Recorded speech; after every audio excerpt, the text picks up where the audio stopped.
আজকে যদি কাজটা না করি আর একদম সহজে করাই হবে না। আসসালামু আলাইকুম, কেমন আছেন সবাই? আশা করছি সবাই অনেক অনেক ভালো আছেন। আগামীকাল তো ঈদ আর আমি আজকে ফ্রিজ পরিষ্কার করতেছি। কারণ হচ্ছে আমার বাসায় মেহমান ছিল, ব্যস্ততার কারণে আমি ফ্রিজ পরিষ্কার করতে পারিনি। আবার হচ্ছে আমি ভয়েস ভিডিও অনেক দিন থেকে শেয়ারও করতে পারিনি। মাঝে মধ্যে ২-১টা রিলস শেয়ার করেছি, তা আগের মতো করে না। আচ্ছা যাই হোক, সবাইকে বলে নিচ্ছি ভিডিওতে অনেক সাউন্ড বা গরু ছাগলের ডাক পাশ থেকে আসতেছে, সবাই একটু ইগনোর করে নেবেন। আচ্ছা আমিই সবার লাস্টে, তাই না? সবাই তো আরও আগে কাজগুলো করে ফেলছেন।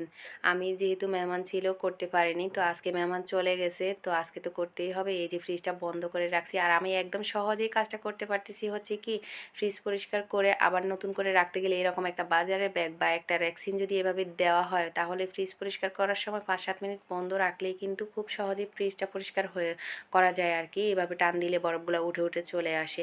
এই তো আমার ফ্রিজটা পরিষ্কার করা হয়ে গেছে, বেশি সময় লাগে নাই কিন্তু।